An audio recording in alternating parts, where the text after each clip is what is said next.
A hero is only as great as their villain. We've heard it 1,000 times, but why is it true? Because while heroes stand for what should be, villains represent the uncomfortable truths of what is, or what could happen if we lose our way. Today, we aren't just looking at the bad guys. We're dissecting the masterminds, the monsters, and the mirrors. These are the top 10 greatest villains of all time, the philosophy that drives them, and why they remain etched in our collective nightmares. Number 10. Anton Sugar, No Country for Old Men. What's the most you ever lost on a coin toss? Sir? The most you ever lost on a coin toss. Sugar isn't a man. He's a force of nature. He doesn't kill out of passion or greed. He kills because he believes the universe has already decided you're supposed to die. He is the ultimate unstoppable object. Sugar's philosophy is centered on the coin toss. To him, the coin isn't a gamble, it's a reckoning. He views himself as a mere instrument of fate. If you lose the toss, it wasn't Sugar who killed you, it was the path you took to get to that room. He represents the terrifying reality that death is often random, impersonal, and impossible to negotiate with. Number 9. Nurse Ratchet, One Flew Over the Cuckoo's Nest. She doesn't wear a cape or carry a gun. She wears a starch-white uniform and carries a clipboard. Ratchet is the villainy of the system. She represents the soul-crushing power of forced conformity and the weaponization of care. Ratchet believes that order is more important than humanity. Her philosophy is that the rules are the rules, and anyone who deviates is a problem to be fixed, often through lobotomy or psychological torture. She is terrifying because she exists in the real world. She is the middle manager, the cold institution, and the person who destroys your spirit while telling you it's for your own good. Number 8. Lord Voldemort, Harry Potter. Harry Potter. The boy who lived.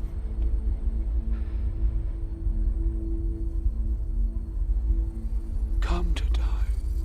Tom Riddle is the ultimate study in the great man theory gone wrong.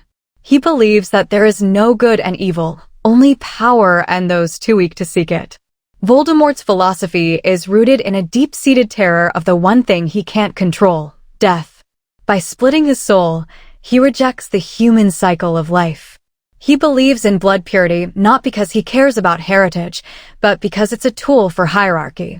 He is the embodiment of the narcissistic ego, a being so consumed by his own legend that he loses the ability to understand the very forces, like love and sacrifice, that eventually destroy him. Number 7. Hannibal Lectar, The Silence of the Lambs. Lectar is the refined monster. He is a man of high culture, fine art, and classical music who also happens to eat people. He challenges our assumption that evil is always ugly or unrefined. Hannibal doesn't see humans as people. He sees them as livestock or, at best, entertainment. His philosophy is one of radical taste. If you are rude, boring, or common, you are disposable. He finds the world's moralities tiresome. To Hannibal, the only thing that matters is the experience, the taste of a wine, the sound of a concerto, or the thrill of the hunt. He is the predator who critiques the prey's fashion choices. Number 6. Griffith Berserk. Griffith is arguably the most complex antagonist in manga history. He starts as the hero, the savior, the White Hawk. But his ambition is so vast that it leaves no room for anything or anyone else. Griffith's philosophy is, I will have my kingdom. To him, a man is defined solely by his dream. If you don't have a dream, you aren't truly alive in his eyes. This leads to the ultimate betrayal, the eclipse.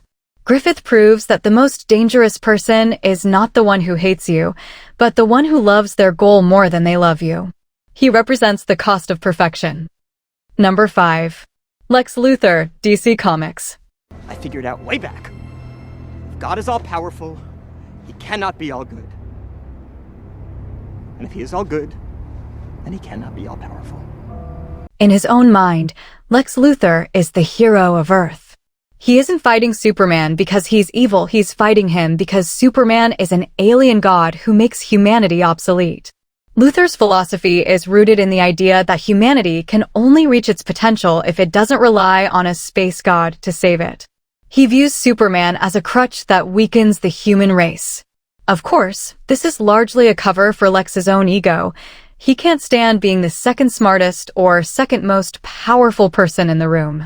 He represents the dark side of human ambition and the envy we feel toward the divine.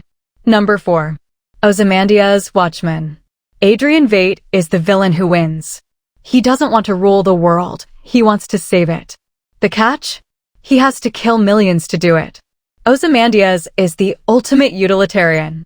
If killing 3 million people prevents a nuclear war that would kill 3 billion, is it wrong?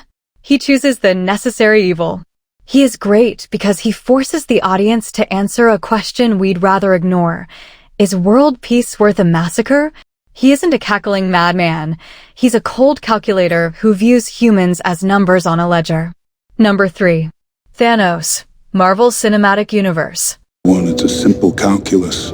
This universe is finite, its resources finite.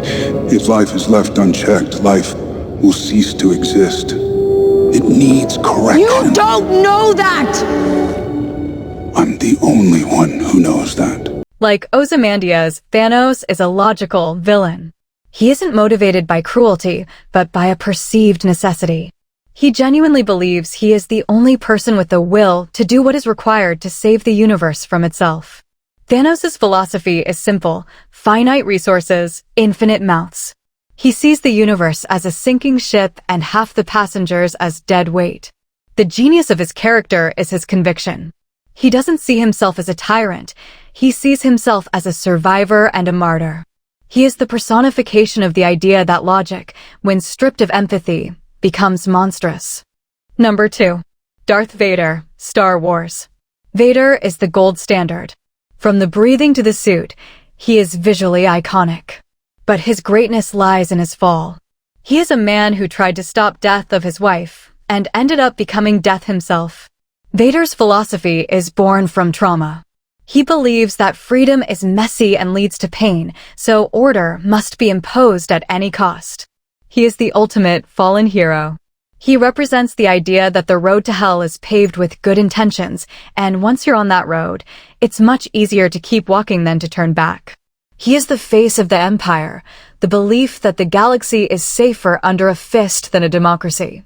Number 1. The Joker, the Dark Knight / DC Comics. They're only as good as the world allows them to be.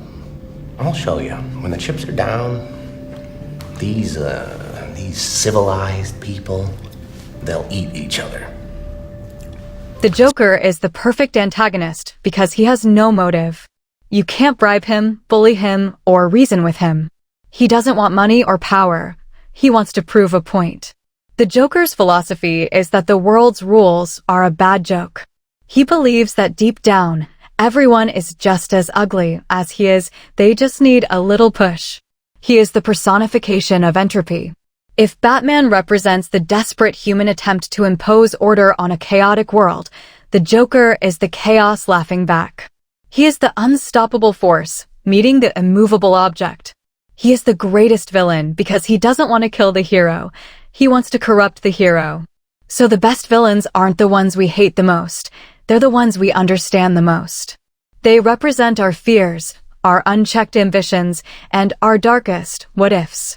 Whether it's the cold logic of Thanos or the chaotic laughter of the Joker, these characters stay with us because they challenge our values. So, who did I miss? Is there a villain whose philosophy keeps you up at night?